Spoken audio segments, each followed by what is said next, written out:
Le pardon de soi, de Laurent Saubourg. Préambule.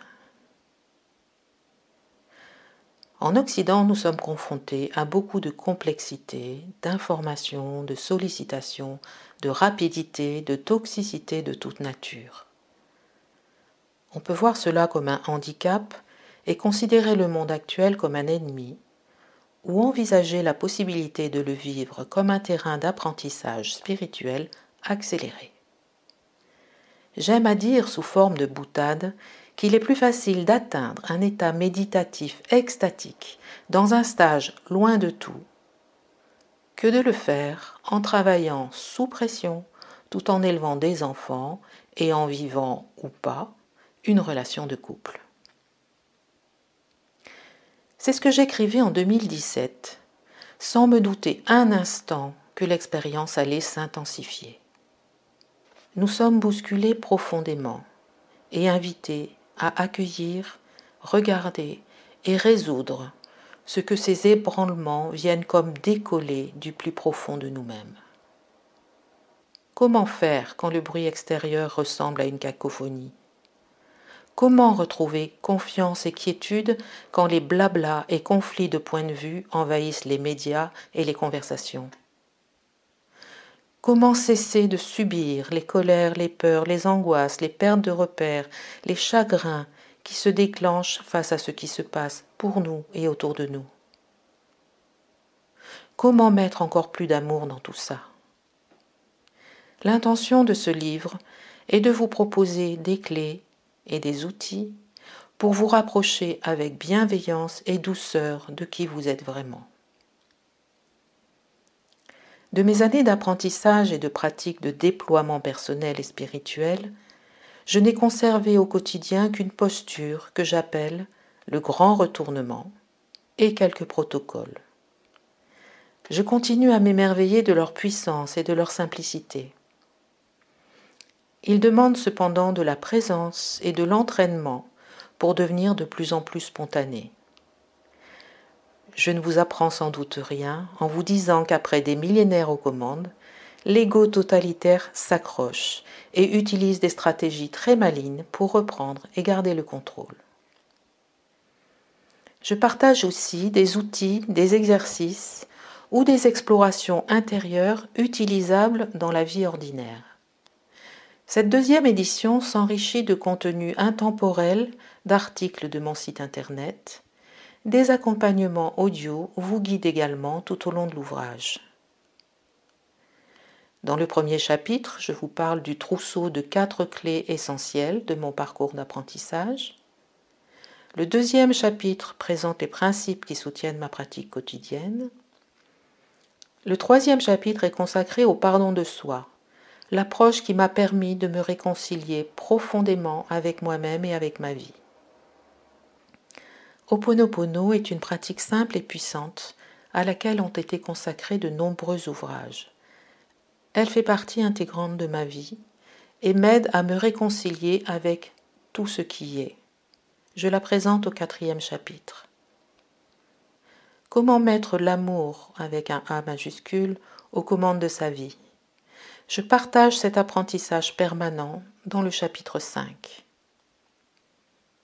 Depuis 2005, je pratique la traque, transmise par Don Miguel Ruiz, auteur de l'ouvrage Les 4 accords Toltec.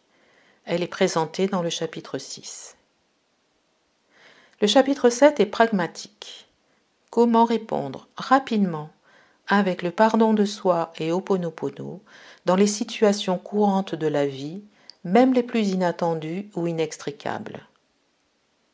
C'est également un entraînement à se libérer des traditionnels clivages entre réalité dite objective et spiritualité.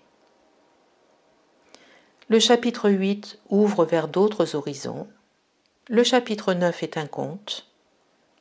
Le nouveau chapitre 10 est un recueil d'articles écrits au fil du temps, apportant un éclairage complémentaire, des propositions d'exploration personnelle, ainsi que des liens vers des accompagnements audio. Je vous invite à voyager dans ce livre à votre guise. Quelques précisions de vocabulaire. la source. Pour parler du tout, je dirais la source. Je vous invite à utiliser ce qui vous convient.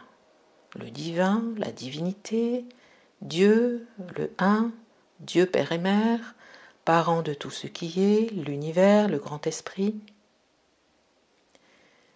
Je ferai régulièrement référence aux croyances. Elles sont le fondement de nos pensées, des jugements que nous portons et des expériences que nous vivons. On pourrait parler des certitudes que l'on a à propos de soi, des autres, du monde. On les vit comme étant une vérité absolue. Elles se construisent dans l'enfance, avec ce qui est transmis explicitement ou non. Il faut être le premier, quoi que tu fasses, je t'aime, ou en interprétant et en généralisant nos expériences. Les filles ont moins de valeur, je suis capable. Les croyances qui entretiennent la dualité, la limitation de notre amour, la déconnexion d'avec notre essence divine, la souffrance, l'éloignement de qui l'on est vraiment, sont limitantes. Dans ce livre, il sera surtout question de celles-ci et des processus possibles pour en prendre conscience et s'en libérer. Une croyance se construit sur un processus d'identification.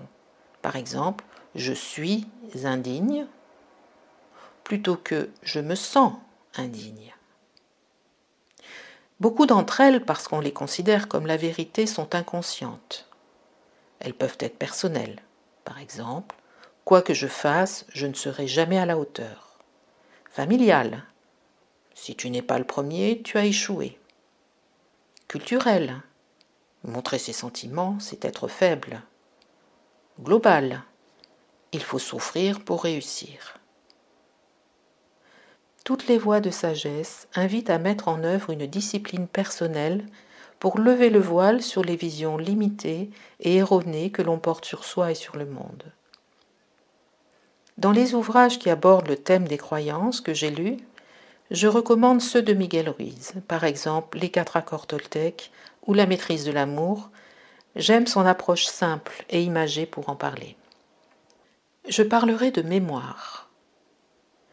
Je me réfère à toute l'histoire traumatique, chargée de souffrance et de culpabilité, dont nous sommes porteurs de façon consciente ou non. Par exemple, je peux être porteur de mémoire de victimes de torture, mais également de bourreaux, même si aujourd'hui je ne vis pas ces expériences. Ces mémoires peuvent être de ma famille, du lieu ou du pays où je vis, de l'inconscient collectif ou de vies précédentes.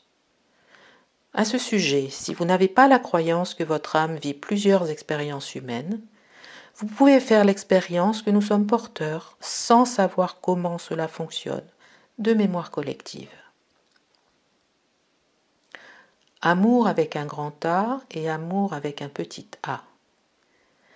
Quand j'évoquerai l'amour avec un grand A, je me référerai à cette vibration ou énergie essentielle qui anime et englobe l'univers tout entier. Le mental ne peut le conceptualiser car il est bien au-delà de la compréhension de nous-mêmes. En revanche, il est possible de s'y relier et de demander sa coopération. On peut vivre également des instants de perfection où on le ressent totalement. J'appelle cela des moments de grâce.